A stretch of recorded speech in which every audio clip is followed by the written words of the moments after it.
one. He continues to move forward, but that had to hurt. Now Ramirez comes back.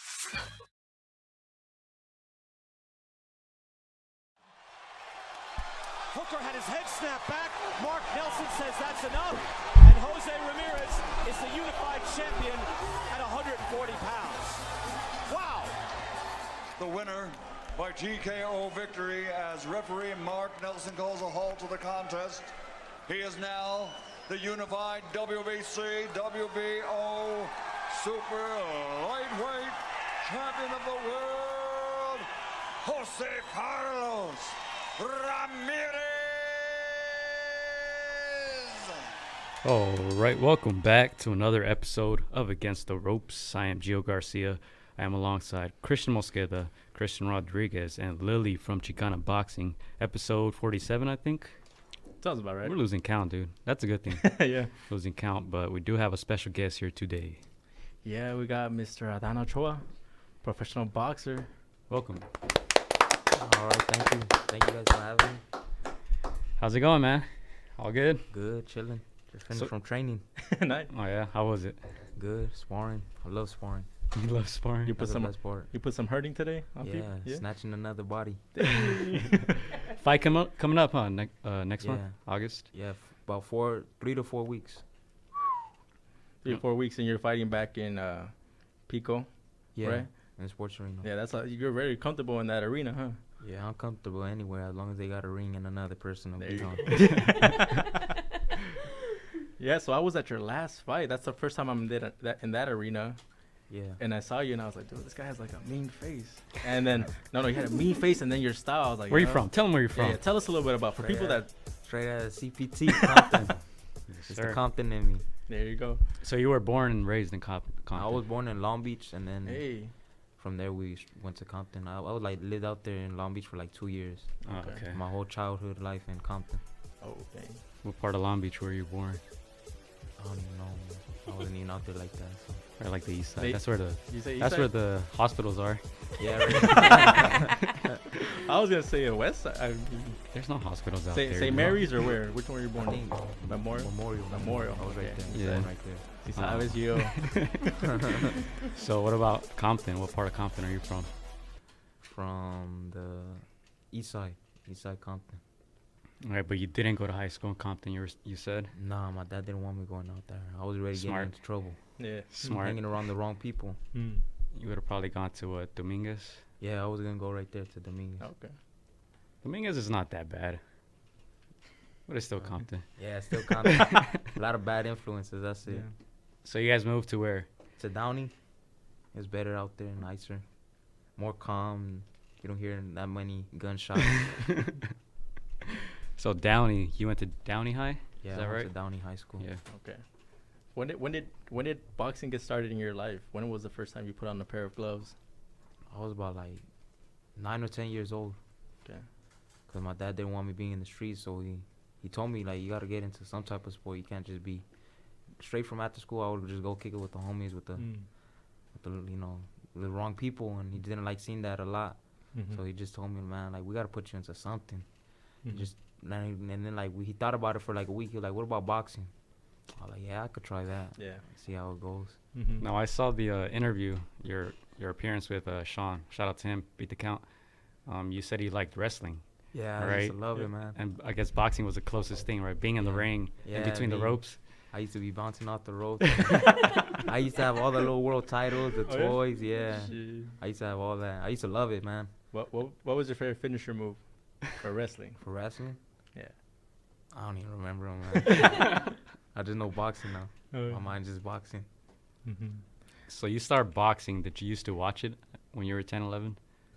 Yeah, it was always a big thing in my family. They used to do barbecues and just every time a fight would happen, everybody get together, do a big barbecue. The De La Hoya fights, huh? Yeah, it was those fights, Mm-hmm. the Mayweather fights, all those fights. Yeah, it's something that we hear a lot about people that get into boxing as kids. Like a lot of them were very hyperactive. Were you like hyper kid? Yeah, I was always moving around, man. Yeah. Always bouncing around. Everywhere we'll go, I was always jumping around, Yeah. climbing on things. I was always hyperactive. Mm-hmm. But you didn't like other sports, really. I like to watch basketball, but not playing them, nah. Mm-hmm. Nah, not really, not like that. Soccer here and there, I'll mess around, but I don't like it like that.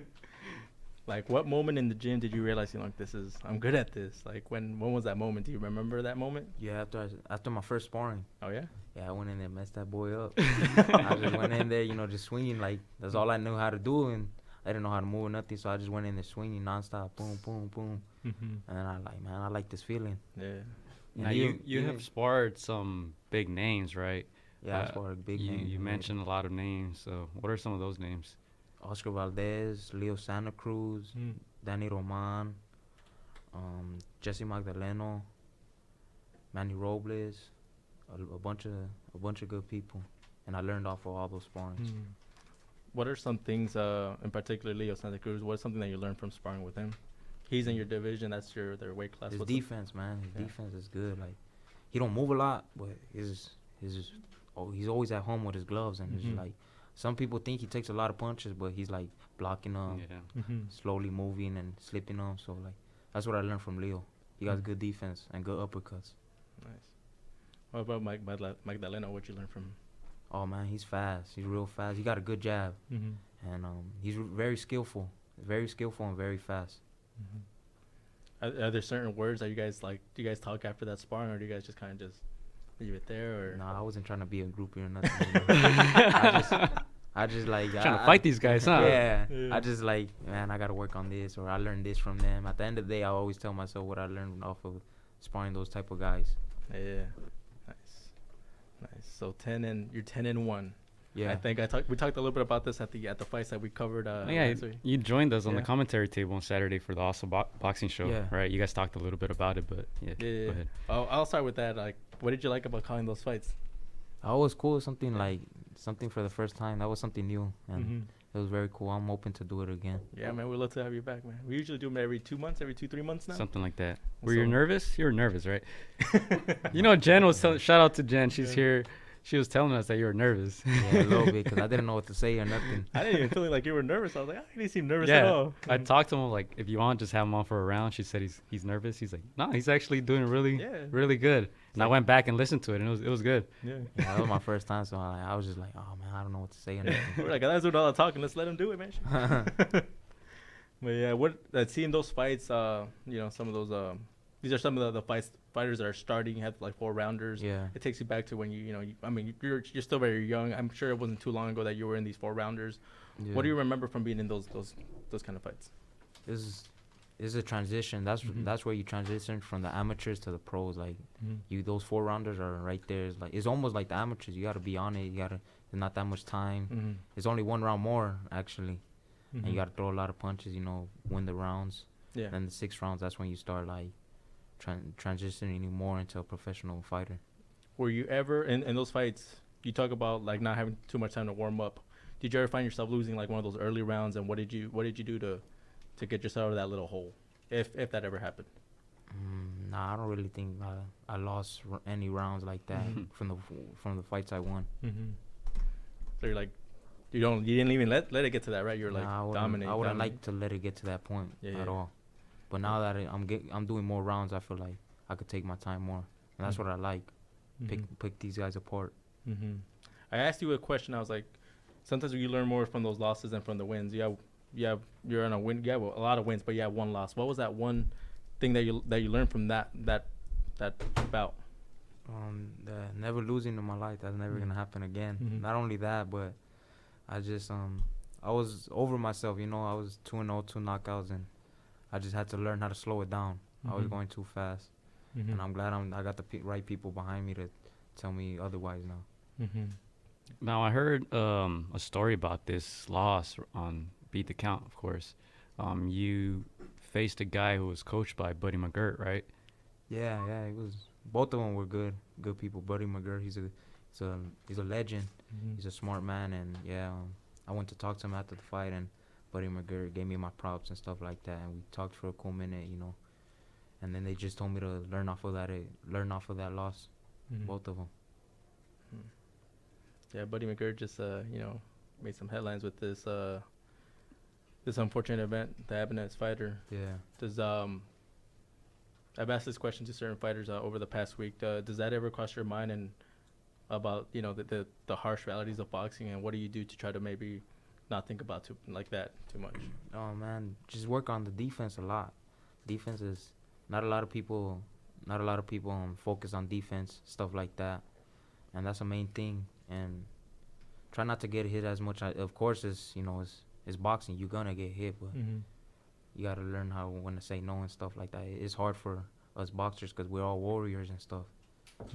But you just gotta know, and your corner gotta know, like Buddy McGirt. Yeah.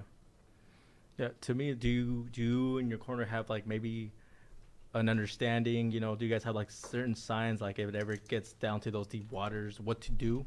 Because I feel like that maybe that time will come. Maybe some not exactly, but those tough fights will come down the road when you start finding yourself with the guys that are also winning, have that winning streak. Well, my corner, they already know me. They already know what I'm about, and they'll know when it's not me in there. They'll know when something's on my mind, or it's just not. I'm not the same fighter, but I won't let it get to that point. Which I thought that was a good stoppage by Buddy McGirt. Going back and looking at it now, I don't really know if he could have done something different. I don't know, Lily, did you see it? What you think about that? The Buddy McGirt, the Dadashev, no? Well, I saw a lot of people talking shit and saying, oh, he should have stopped it earlier. But I think that, remember this kid from Argentina also died? Yeah. The thing about both of those fights is that none of them were visibly hurt until the end. They weren't like collapsing in the ring, or they hadn't been knocked down. So I feel in this one, this is literally what could happen in boxing in two like events right back to back, because they weren't hurt like that until the end. And it's just, to me, it's sad, because as we saw, he called all boxers warriors, which is true. He didn't want to stop. The only thing I wish Buddy hadn't done is ask him, because he's like, please let me stop this fight. I feel like at that point it's your responsibility to just be like, I'm gonna stop it. And even he said it after in the post-fight interview, like, I'd rather him get mad at me and then but have him fight again. We didn't know that he was not going to make it, but I don't think it's anybody's fault in this particular case. Like, it's not the corner's fault. It's not the fighters. They weren't. I don't know. It's sad though. That's one of the things about like who you have in your corner. So if you have a family member, you really think that they're gonna throw the white towel on you? Even like if you're not even talking about boxing in general, your family's never gonna throw the white towel on you. Well, so it depends. Well, I mean, I'm just saying. But if it's like a regular trainer, right, which is just you have a relationship business-wise, right? He's your client. You're supposed to protect him, right? But it's a family, it might be different. But as far as, I wouldn't say that you would like to compare the one what happened with Dadashev with the Argentinian fighter, because the guy with the Argentinian fighter, that was fucked up. They had him standing up until they heard the decision. Standing up. And he actually won, right? He won, and then they put his arm up, and then he just collapsed. And he just collapsed. Oh, he died in the ring? Yeah. I just heard about it. Yeah, no, and then with him, he was literally like all fucked up, and then they're like just waiting to hear the decision instead of getting him help. Yeah. And that was like, it's true. Like that one, the corner fucked up right there. I also heard some stuff because that fight with Dadashev happened in Maryland, right? Was it Maryland? I think it was. The East Coast, yeah. They were saying that maybe the medics were a bit too passive because he even walked out, right? They said that they could have rushed it a little more. But independent of that, I think he had the right person in his corner. Like McGirt, he was a fighter, and he has a lot of experience. So in that sense, I don't think more could have been done, honestly. Because you also don't want to quit, on your fighter. You don't want to just say, no, I'm not going to let you fight anymore.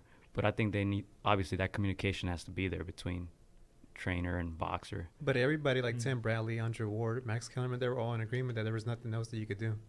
There really isn't. Yeah. Especially in that case. Yeah, because in that again, case, you couldn't do anything. He wasn't visibly hurt or stumbling or visibly stunned until the end, that when he was sitting down, he looked out of it, right? But that's it. He didn't even, it wasn't until he got up and started walking and, he's starting collapsing, throwing up. That's when it's like, it's true what Jill said. They did take a little bit. Like, as soon as they see him, fucking stumbling, they should have came with the stretcher, but they only did that until he started throwing up. So has like anybody approached you talking about these two stories about, since you're a professional boxer, like from your family, your friends, and how do you react to that? Oh, nah, nobody has. They not. they not in the boxing media like Right. that, so nobody had talked to me except the boxing people.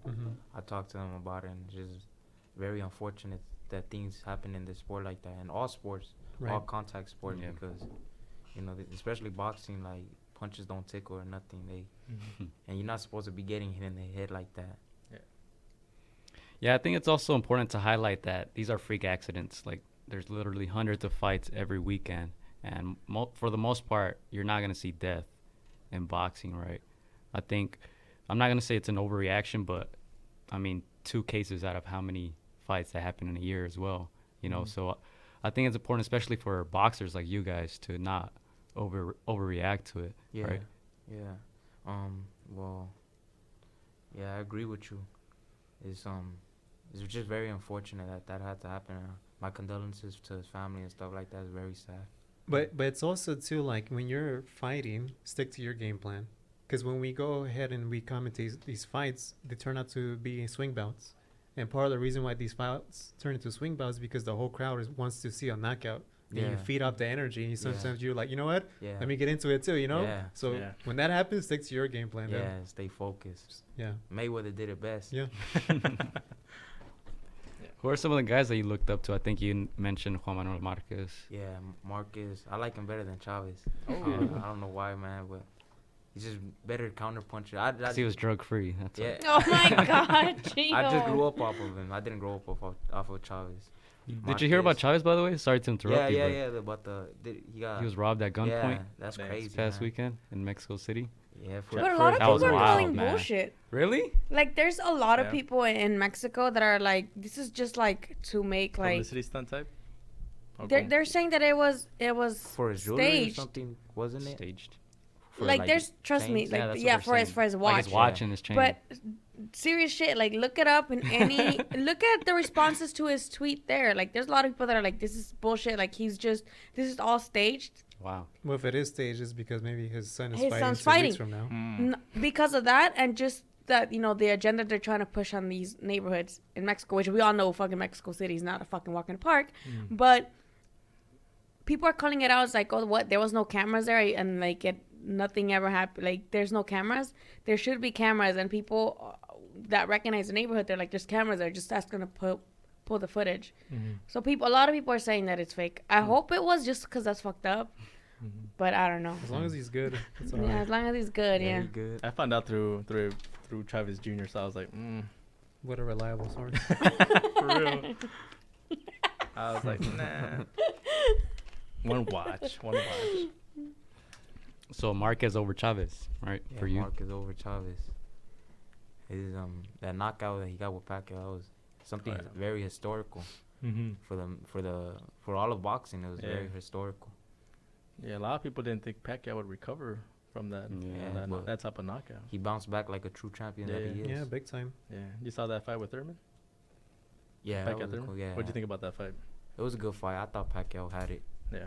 But Thurman still stood his ground in there a little bit, but I think the Pacquiao had the edge overall. Yeah. So how do you bounce back from a loss? You just gotta stay focused and continue to train hard and stay dedicated, man. Block out all the hate, all the negativity. Just always keep your mind positive.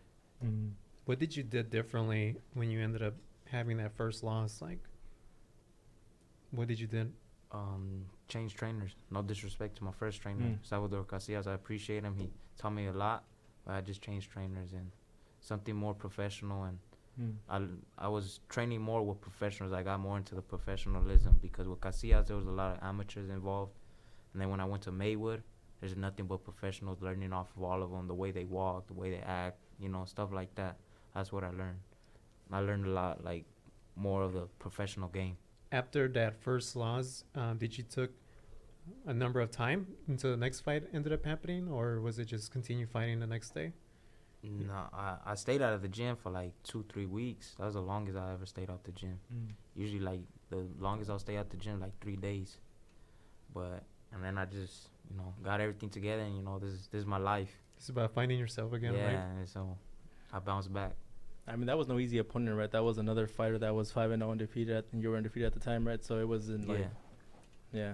I just wanted to show I ain't scared of nobody. Also that. Nice. Do you see yourself maybe facing that opponent down the line to get that? Of course. Yeah. Yeah, we could do it. Nice. And you also called out Mares a bunch of times, right? Yeah. I heard that. You even told Yeah. me Saturday too, when I mentioned Johnny Gonzalez that he Oh, was yeah. here. I was like, yeah, he knocked out Mares. I was like, ooh, I want a piece of Mares too. Yeah. I don't know what's up with Mares though. It's like, you know, Yeah. he's very unfortunate about his His eye. Yeah, his eye and stuff like that. But at the end of the day, he has a family to take care of, so he should focus on his family first before anything else. Yeah, his career, man. Looks like it might be it for him, dude. Looks like. It's tough. Yeah. But he does have gigs, right? Yeah. Commentary and Yeah. he's on TV. Yeah, Yeah. still Every other week. still staying in the boxing community. You ever think about that stuff? About Like once you're done boxing, oh yeah, I'm gonna stay in boxing somehow, some way. I want to stay in training boxing. or something. Yeah, How do you brand yourself as far as like in social media or like obviously you have to pay attention to what happens in the ring, right? But also outside of the business as well too, right? As far as like type of post you put or mainly I post a lot about training, all the training I do. It's all fun to me. It's all fun and games when I'm training. So I love training. I'm always posting training videos, stuff like that. Me running. Nice. Looking back, I mean, you're from Compton.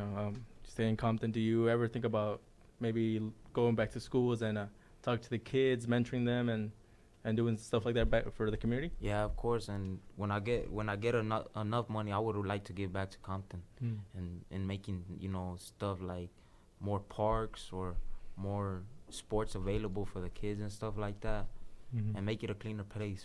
Yeah. What schools did you go to in Compton? I went to, I think my first one was kindergarten to like second grade. It was Mayo. It's right there on Rosecrans. Yeah.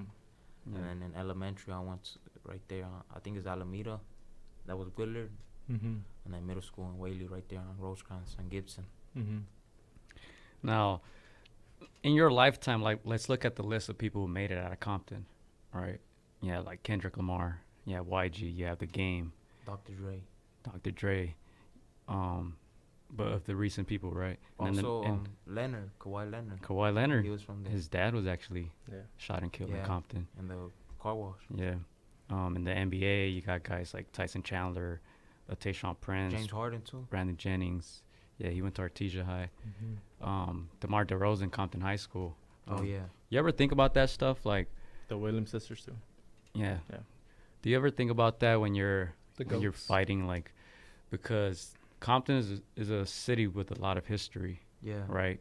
And like, do you know any boxers out of Compton?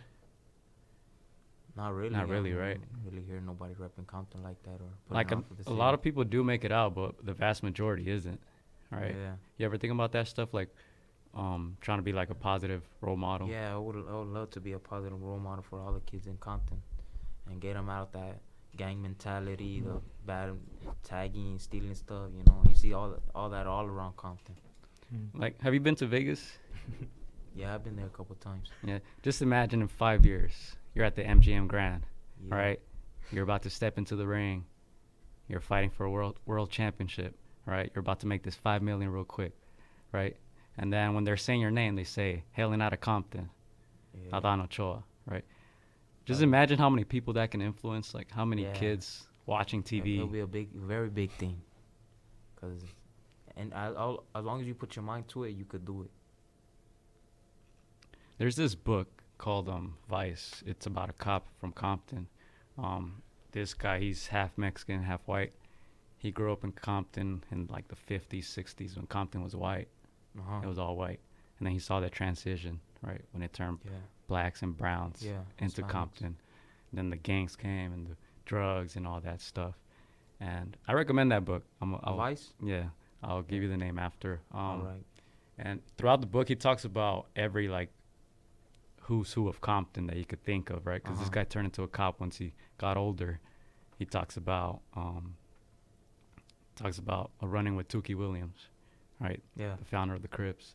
He talks about drive-bys in this park, and he would see two little sisters training with their father on the tennis court, right? Serena Venus Oh, damn. Williams. That's crazy. He talks about Huey Newton. He came to Compton for a while with the Black Panthers. They ran him out. He talks about like every major person in Compton that you could think of. So I think it's a interesting book about the history It sounds interesting. of the city, right? So that's why I was mentioning it to you, because you have a good opportunity, like, to be a role model, honestly. Yeah, that's Like, what I'm trying to a lot of kids don't see that every day in that city, especially. Yeah. I was gonna. My question is, when did you realize you were a fighter, and now what is your reason? A lot of people say family, but is there like another reason why you want to fight, or a reason for when it gets tough, when you're against the ropes, that you're gonna keep pushing for it? Is there something in your life that you're fighting for? It's just in my blood, man. You know, my dad and my mom, they was always like that. You know, not everybody in I grew up off of violence, seeing it all in that, seeing all the violence and all that. It's just in my blood. I will never turn down no fade. See, that's why you were getting in trouble, man. Let me ask you this. So since you're 10-1, how has your life been, like, as far as like your circle, who you have in your circle? Because obviously one of the things about being a professional boxer, and so we have this boxer named Anthony Sims Jr., and we've been noticing how much of his circle is really small. Yeah. Sometimes your circle is really big, and then as you start noticing, if you take a loss, your circle turns into more small. So who's in your camp as far as like who looks after you, as far as your mentors and all that, and who's basically in your corner when things get rough?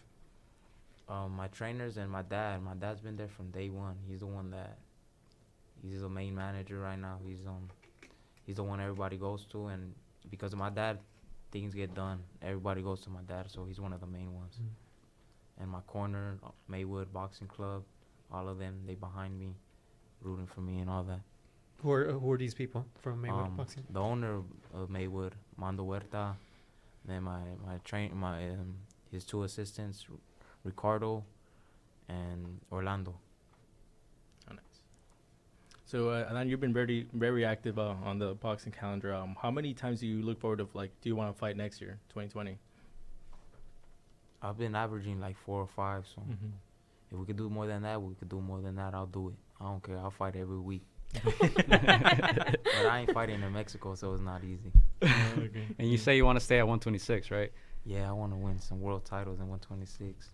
When you look at the champions now at 126, the Gary Russells, and those guys up there, who are the ones that you look up and you're like, man, I gotta put in some work if I want to get to that level? Leo Santa Cruz and Oscar Valdez. I seen them train personally, and just their work ethics, and then them being Mexican and everything. Like, I just want to be the one to take over the 126 division and carry the torch on. Nice. I mean, when you spar with these guys, Oscar Valdez and Santa Cruz, because I always hear this, that they're always practicing something differently. Yeah.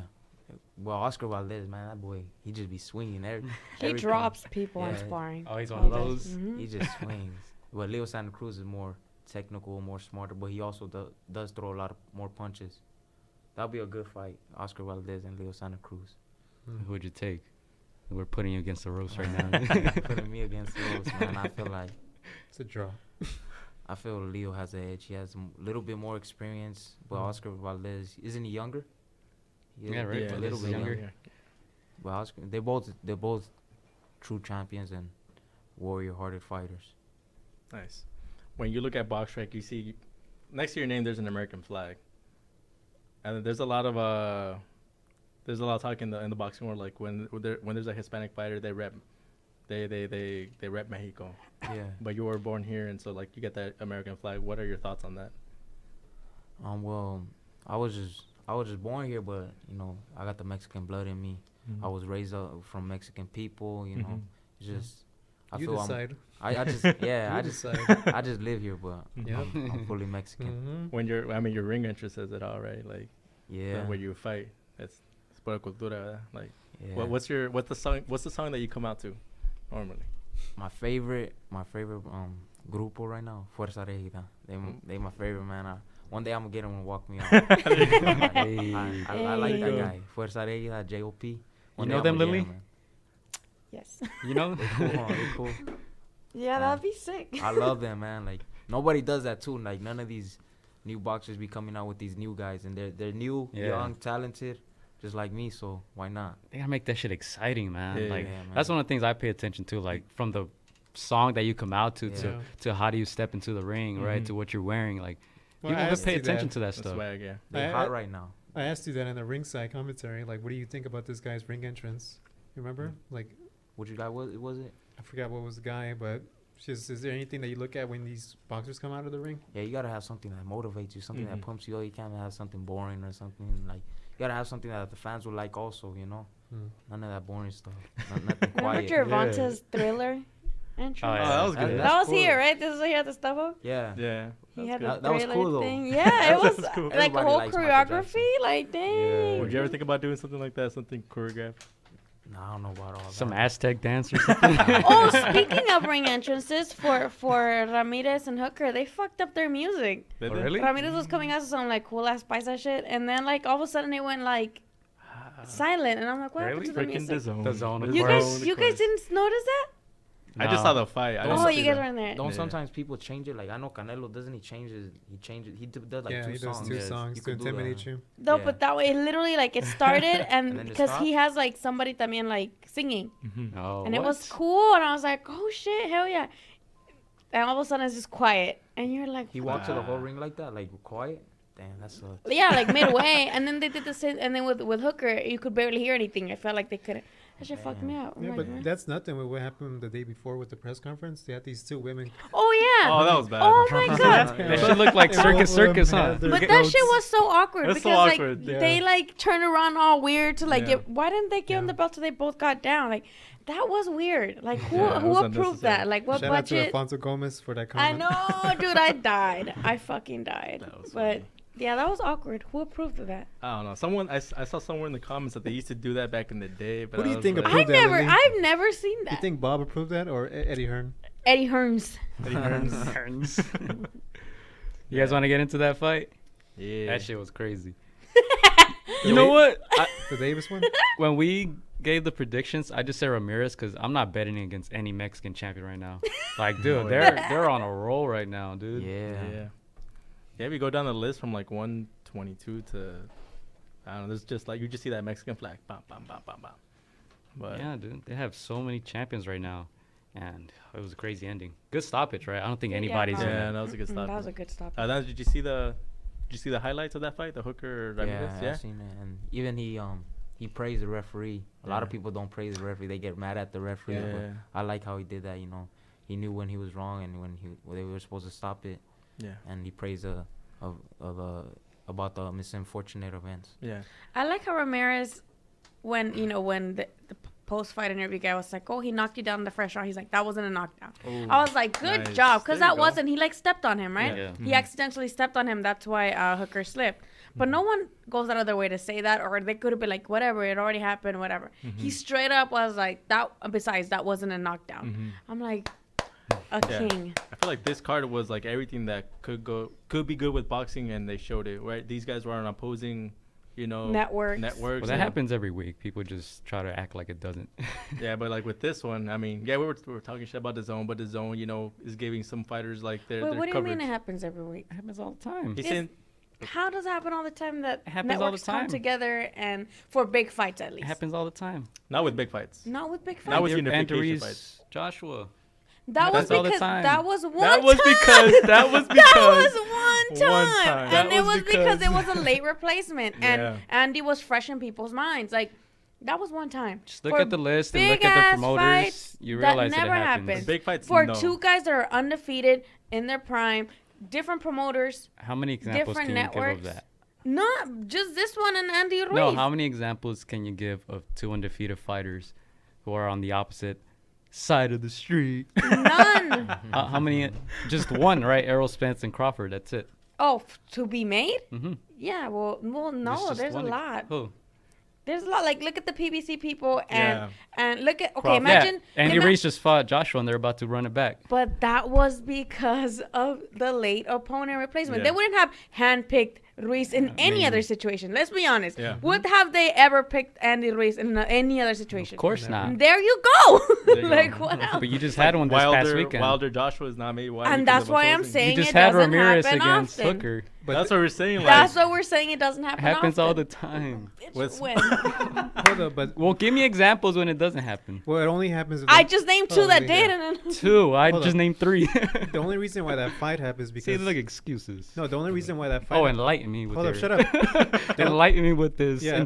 intellect right So here. the only reason why that fight happened was because Ramirez accepted $4 million instead of being in the WBSS But tournament. did it happen? He chose the money where It the money's happened, at. right? How many? It happened, right? Tell me, okay, before Andy Ruiz. Andy Ruiz and later Joshua? later against Kovalev. Dude, you could pull up the schedule. but at that time, Kovalev was already HBO was already done. Mm-hmm. yeah, isn't So where was he supposed isn't to fight? Alvarez with PBC? No, he's not. He's with Top Rank. He's with Top Rank. He probably is now, but No, he's with Top He Rank. was with Top we'll Rank. look back at the first fight, see who he was with. He was Top with He's Rank. Top still Rank. he's still on the PBC website. But he was with You know Top how many Rank. fighters are on PBC website? They're not even like in their stable. Or the Golden Boy or Top. If Yeah. you look at them, they don't They have update some their black shit. fighters in Golden Yeah. Boy that aren't even there anymore. Also, another nice thing about this fight to end the animosity. It happens all the time. People don't believe the media hype. Ramirez. They don't know what they're talking about. Ramirez said he's gonna donate whatever Yeah. people on the GoFundMe. He's gonna double it. I'm like, how nice. Nice. Just to like To get more Dadashev, money right? to Dadashev. No, I'm but like, bro. at the end of the day, the good thing is that this fight was that it happened and it had action. And the only thing, Oh, the yeah. reason why this fight happens is because both fighters are undefeated and they're both good. You know, and Yeah. I just wish both stupid entities get together and start making more fights. Because It it happens wasn't all the time. it wasn't just Top Rank and Eddie Hearns, but it was also Louis DeBella too. Because Louis DeBella represents Maurice Hooker. Mhm. Yeah. Would you guys like to see this fight get run back? No, no. Nah, No. it Not was necessarily. No. no, it I was a like good for it to fight, happen. No, but no. I like for it to No, happen. I'd rather no. see the other ones like against no, either yeah. Taylor. Or, Yeah, Josh Taylor versus Rodriguez Prograis, and yeah. the winners collide. It was a good fight, but for me to want to be like, no, I couldn't go Why on living my not? life. This fight might was a be good better fight. than whoever wins of that one if they put him up like honestly style wise. Who do you got, Regis or Ramirez? Prograis. Regress. Me too. Prograis. Yeah. Ramirez. Ain't, Let's put some money. I'm not ain't betting against Arnold the Mexicans. Barboza in the mix too.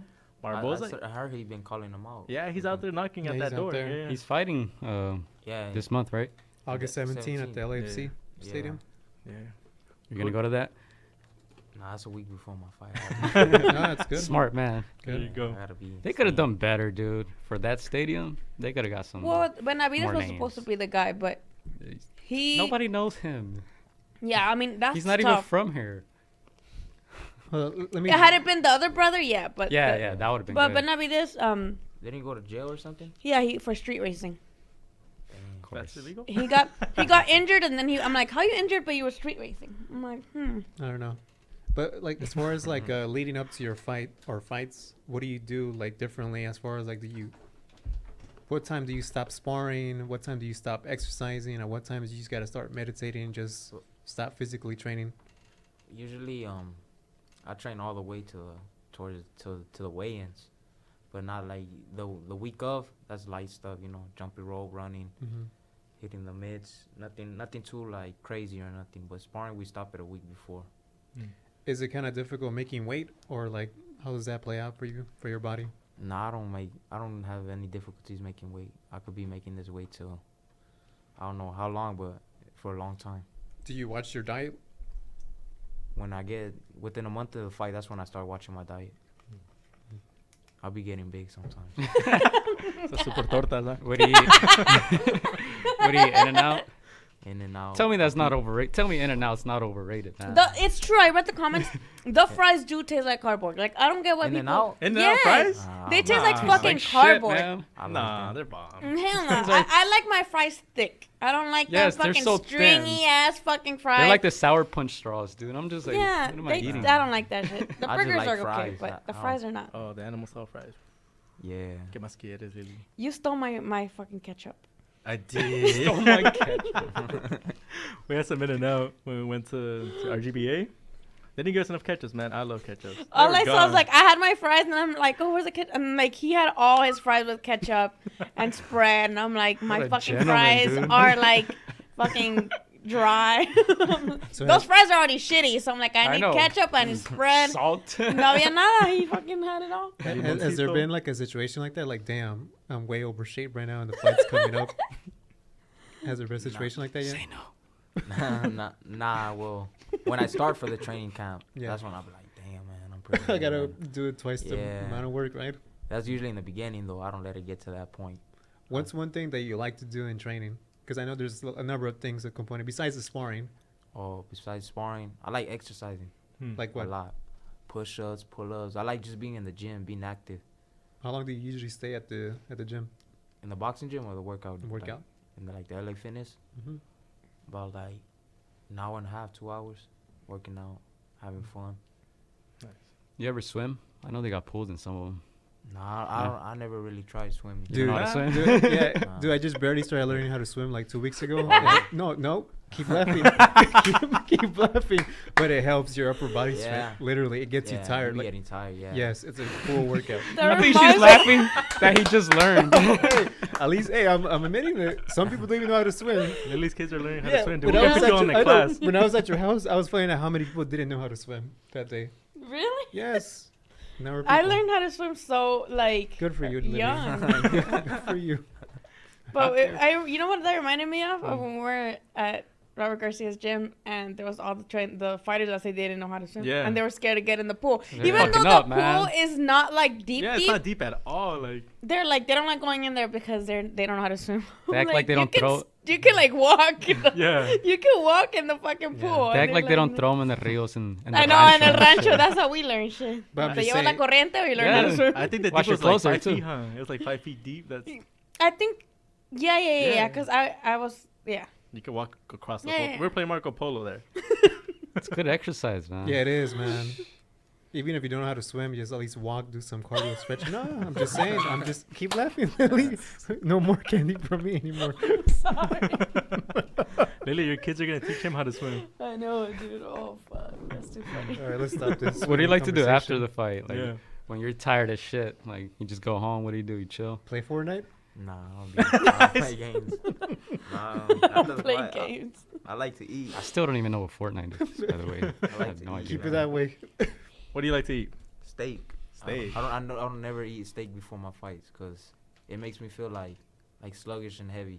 So I always wait till after. That is so fucking weird because every single fucking person I ask, like, what's your post weigh-in meal? They say steak. Yeah, Right? I'm never- pretty sure you heard that Yeah, too. I've heard that All before. of them, steak, potatoes, carbs, like pasta. You guys get And I'm like, hungry. wasn't that make you like super like? Because after I eat, Yeah. I don't even train or nothing, but even after I eat something wanna like go that, to I'm sleep or like, something. yeah. I feel like it stays in your system Well- too, and I well, don't like that. Did you guys see that people are posting pictures of Thurman eating pizza like What the 3 heck? hours Yeah, I before the saw that. fight? Yeah. Like, you know how they're already in the at Saw the that. MGM, like already in the rooms. He's like eating pizza, and people are like, Before the bro, weigh-ins? before the fight, Yeah, like Oh, 2 before hours the or fight? 3. Oh, like man. 2-3 hours before the fight, he was eating pizza, Damn. Hey. and That's people why- are like, That's why his body's questionable. He's always getting hurt in the body. well, that's weird that you say that. So then, what do you eat after? After the weigh-ins, Yeah. I be eating like a lot of Olive Garden. Olive Garden or Some Like or pasta. some pizza. carbs. Pizza don't like. It don't make me feel like steak makes me Yeah, feel. yeah. So I eat like pasta, stuff like that. Sometimes even salads. I like just staying clean, you know. So, Shit. so When I used to work at the Olive Garden right here, Yeah. Jesse Vargas came in one time Oh after yeah. a fight. Oh, Gio's yeah. favorite fighter. After a fight, he came in, and that's when you created your boxing. people didn't know who he That's a was. sign. After meeting Jesse. People didn't even know who he was, and I'm like, Good. that's a boxer. That's stop being That rude. is And then rude. some like people saw him and they're I'ma like, bring that guy okay, I know who he pretty is. much. Let's bring him. I am. Have you seen We're gonna sit him right next to Gio. the zone thing I'm where like gonna they talk can, about all his losses and they his can- draws. Wow. You So- did not beat Broner, fool. You got your ass beat. He's just mad because he didn't want my money. That's why. Got 'Cause your we, ass we beat. made a bet. That's why. Yeah, he's But- alright. Hey, he was outworking Broner. Hold The, on. I the know second Broner. half. Dude, he the didn't throw any second half- punches. Do you like Broner? What do you think about Broner? Broner I'm scored, God in them. but he just let the party get to him too much. Right. He's a waste of talent. That's how I see it. Yeah. Yup, that's exactly the way to describe So is it. that the restaurant you want to promote here, Olive Garden, or is there like a specific restaurant you want to promote in Compton that you usually go? Nah, I don't really. You know, I just eat what I eat, whatever I be feeling like eating. But Olive Garden, yeah, I love Olive Garden. After the fights, after the weigh-ins, I'm always at Olive Garden. Right there, or chicken fillet. I like that. Yeah, Chick-fil-A. Oh, Chick-fil-A Chick-fil-A can't go wrong. Yeah. You got all the sauces. Yeah. It's not open. It's not open Sundays though, man. That sucks. That's when I be craving it the most. Right. Yeah. That's true. I pulled up to like Chick-fil-A twice. I'm like, it's Sunday. Dude, that is, it's like Jesus himself comes down every morning and breads that chicken. It's so fucking good. Dude, like I be spraying all those sauces, dude, because dude, all of them are bomb. The like, Polynesian ones. Dude, I feel like I'm stealing when I grab each one. Like, I grab like 2 of each. Yeah, and you tell them, and they're not like stingy. Like at McDonald's, they're like, "Oh, can I have ranch?" And they give you like one, or 2. they'll be like 40 cents. Over there, I'm like, "Can I have 1 of each?" And they give you like 2 of each. I'm like, "Bro, thank you." Yeah. Chick-fil-A, man. I'll ask you, Adan. You're a young guy. How do you not make the same mistakes that Broner did? I learn from everybody. I watch everybody and learn off of their mistakes, especially the successful people like him. I seen he was successful, and I like to not only learn off of my own mistakes, but learn off of others, so I won't make those mistakes. And that's what he like. I see him, his character. He's a cool character and stuff, but like, and then also you can see on the social media, he's always drinking, clubbing, partying. And it's just like Throwing money. Yeah, and you can see where he went from and to where he's gone down. Yeah. He's like, nah, I don't want to make those mistakes. Look what'll happen. Just don't be a rapper, basically, right? Yeah. I asked Virgil Ortiz Senior this question. I was like, hey, what do you tell your son about the girls? Right? That was the funniest conversation. And I guess he doesn't let him date. Right? Dude, nothing. Nothing. That's crazy. And I asked him, like, not even to the movies, like, Poor guy. I tell him, I'm like, don't you let him, like, one Saturday, like, go out with your little friend to the movies, take care of business, and come back. He's like, no. There's Netflix.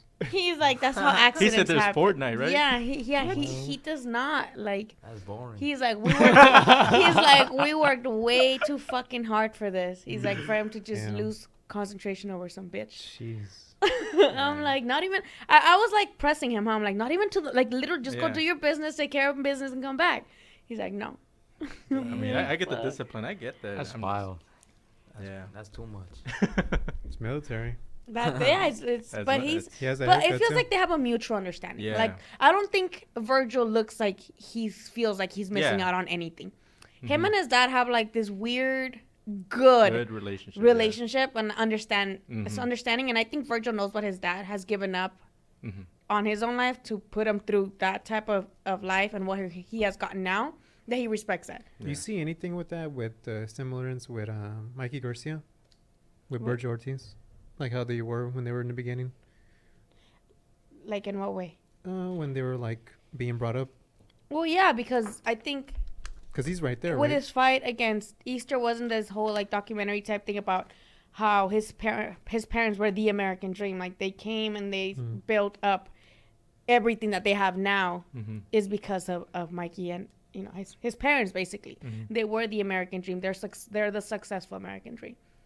And with Virgil, from what his dad told us, like, they didn't have, like, he had like a rough childhood, and the dad had his own rough moments. So Virgil witnessing that, I think, made him like respect his dad so much that he's not gonna go against anything his dad says, because his dad has been doing what's best for him his entire life, and it's proven that it's the best thing for him.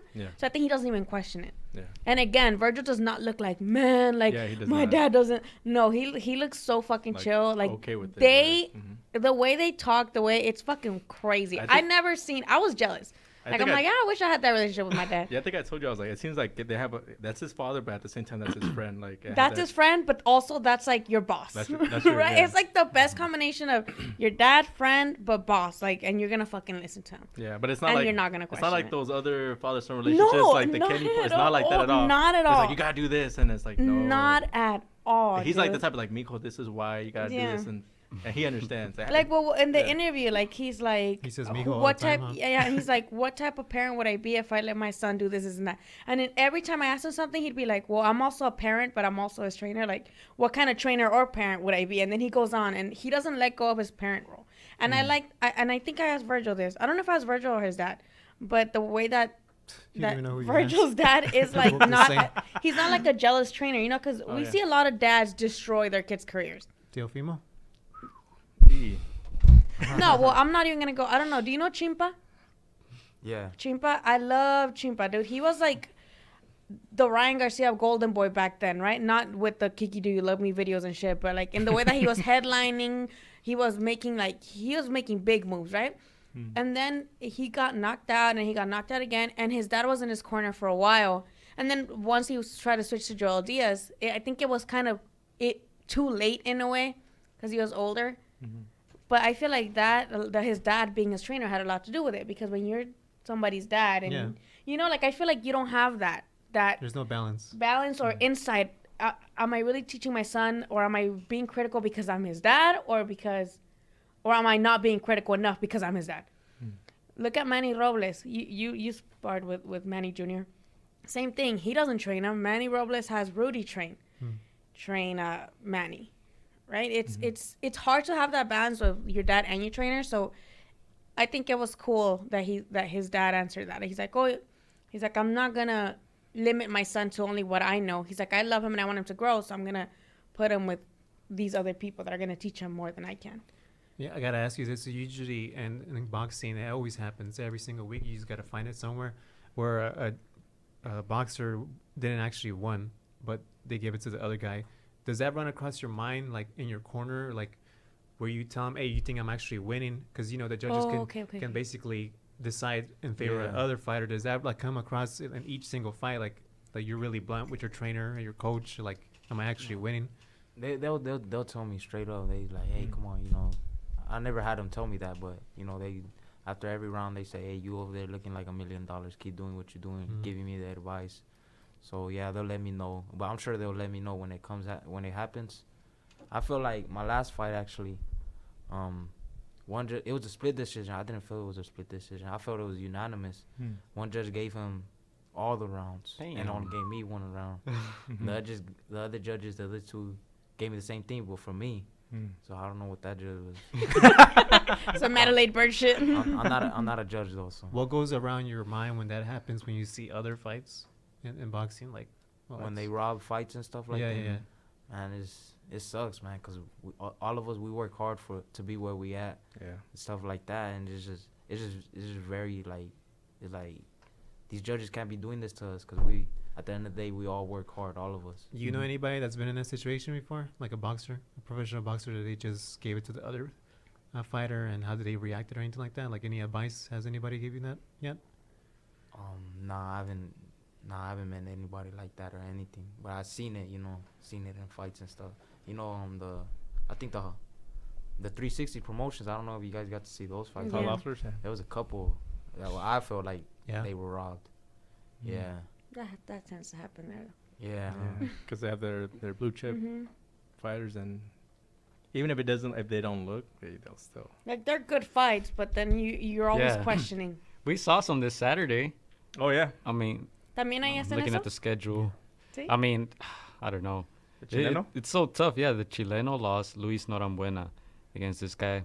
This guy was 3-2-1, Luis. And he fought Vlad Panning, who was 5-0. And they essentially gave him all the rounds, right, Panning? And it was like a very close fight. And when we heard the scorecards, we were just like, what? Like all the rounds? Every round they gave him when it was a very close fight. I mean, you see it all the time. And then the first fight, too, Alejandro Martinez against David Angeles. We thought that one was close, right? Angeles made his pro debut, and Martinez had the whole crowd there with him. His brother was headlining the card, and they scored it for the other guy. So you kind of see it both ways, like. Yeah. But it's just weird with boxing judges, honestly. I don't know. Like, I know you're like young in your career right now, but if there's like one thing that you wish you could like change in boxing, like what change would you like to see in boxing right now? The judges, they take so many fights away from us fighters. In what way do you think the judges can improve? They gotta actually do their homework. You can't just hire anybody off the street and be a judge. And they're all like 60 years old. Yeah, and I know old people don't be watching boxing like that. So you saw Deontay Wilder and Tyson Fury? Yeah, I thought. What you thought about I that? thought Fury won. Yeah, I approached judge Alejandro. Oh, yeah? Machín. We called them out, yeah. Called him out. What'd you tell him? I told him, how do you had it at 115, 111 to Wilder? What'd he say? And then Wilder, and then he walked away. He walked away. Yeah. Dang, man, that's crazy. Yeah, was left the recording. stadium. They gotta give these judges homework assignments or something. Yeah. Be like, score these 3 fights, and then how, depending on how you do, then and tell us why. I know. Tell us why. I need Yeah. I need a whole 5-page essay on why you Yeah. think this guy won, and Yeah. then we'll see. We'll check your credentials and see if we want you to be like an actual judge. Yeah, for that, where we got Oching, we actually get him time to explain. Like, you can, I mean, as long as you explain it, you kind of try to justify it. Like, you can try to justify it, you know. Yeah. But the fact that he just didn't say nothing and walked away. Yeah. Yeah, it's not like we're running up to you and saying, if you don't say the right answer, I'm going to punch you in the face. It's like, no, we want to hear what you got to say. Like, we really want to hear it. Please explain yourself. He could have been like, you know what? I just saw his aggression more. Like, like he wasn't That's angry, fine. but he Like, just as long said as you something. give like an actual answer, like valid at least to you. To you, yeah. Try to make a case for it, but if you're just gonna walk away, that makes Just made it look that makes suspect. it look Yeah. sus. Yeah. Do you think that that they should show the official scorecards after the 3rd round or a certain period of time within the fight? Every 3 rounds. Or Yeah. every They do that in 2 rounds, Texas, they should right? do that. Yeah, you think they should do? Yeah. I think they should. They never used to do that. I think certain states Yeah, do there it. is certain states. They used to do that. Yeah. Yeah, to me, it's like, how would that affect the fight? So you would like that? Yeah, with the official ones. Yeah. Yeah, I would like that. That'd be cool. Would that something be different. like a marker for you to be like, okay, I'm winning. Let me do my Take this thing and round off or cruise. something? But that's Yeah. fine. That's fine. Or though. like, That's fine. I'm losing. I'm gonna try to go for the knockout. Yeah. Yeah. But Yeah, but it'll it's not be- even about that. It's not even about the fighters anymore. It's about the audience. They Yeah. can basically create chaos for these judges. Like, hey, put some accountability on these judges. No, that's what it is. It's true. I mean, Well, that's going to happen regardless. You know, the crowd is going to be split. If your guy's losing, of course you're going to boo, even though he's really losing. So, yeah. Chris, I don't know if you saw the Teddy Atlas episode where they talk about judging and Yes. officials. Did you see it? See. Yeah, so I'll say a little bit, and Chris, you could chime in. But they were talking just about that, like, oh, how that's one thing that they wish they could fix, like the judging and the officiating and stuff. And I think he said something about, like, you know, like who else could be judging? I think he said maybe writers, right? He said something about writers, but then he got to a point where he's like, Please, you know, no. no, he got to a point where he's like, nah, I don't even trust them. Like, Hell he got to no. a point where he's like, it's hard to trust people, like, because everybody has like. Bias. Yeah, they have a bias, or you never know what affiliations or like, because Who's cutting that yeah. check? So yeah, I think he said that, right, Chris? You want to chime in more about that?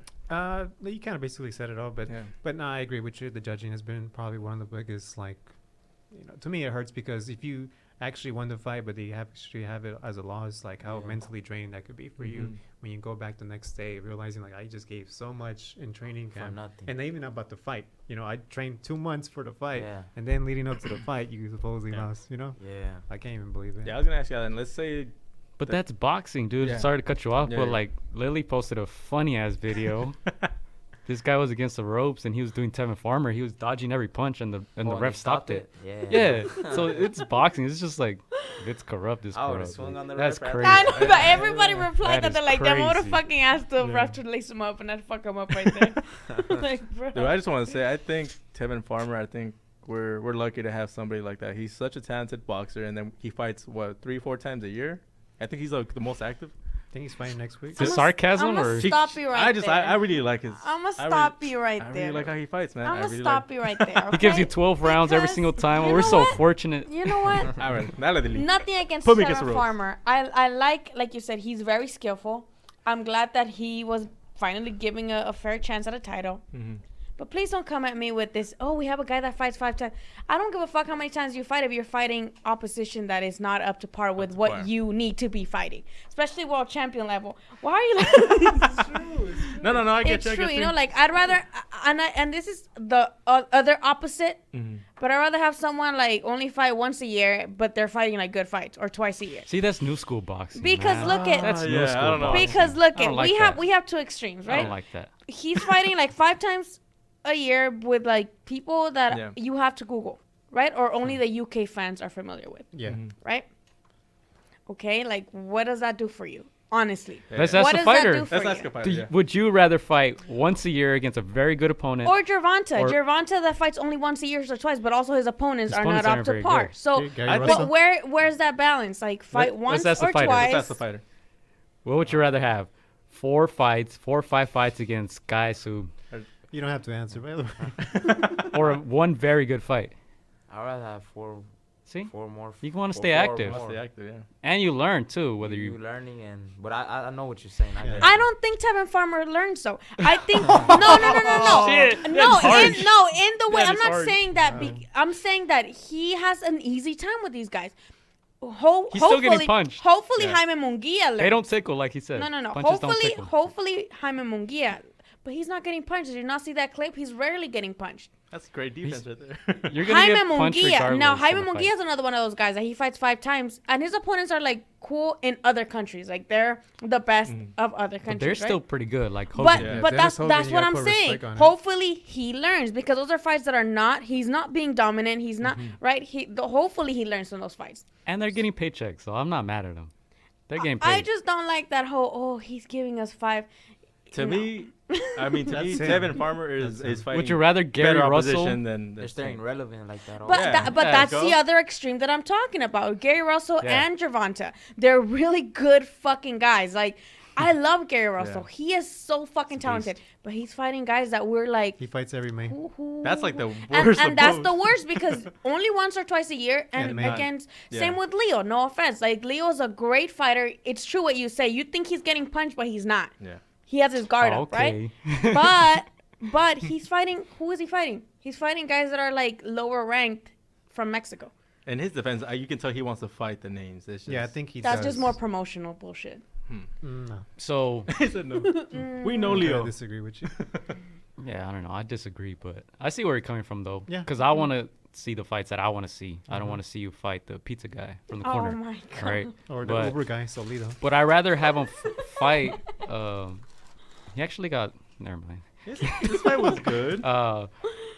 Yeah, I'd rather see him fight 4 times a year than not fight at all and say, "Oh, I want this guy, I want that guy." But hey, at least he's staying active. I think I'm what not mad bothered at me it. about Tevin Farmer is that he turned down the fight with JoJo, and then like Well, for they're about the to fight next, so. and then for the weigh-in, like he was there talking Yeah, shit seen to at the him. weigh-in. I'm like, you turned down the fight. What are you doing here exactly? Like that's the only thing that bothered me Yeah, about it. I He get that. literally turned down the fight with JoJo. With Bad Bunny.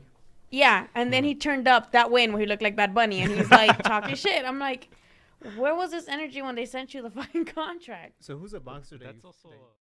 You already know I said I'm a fun guy.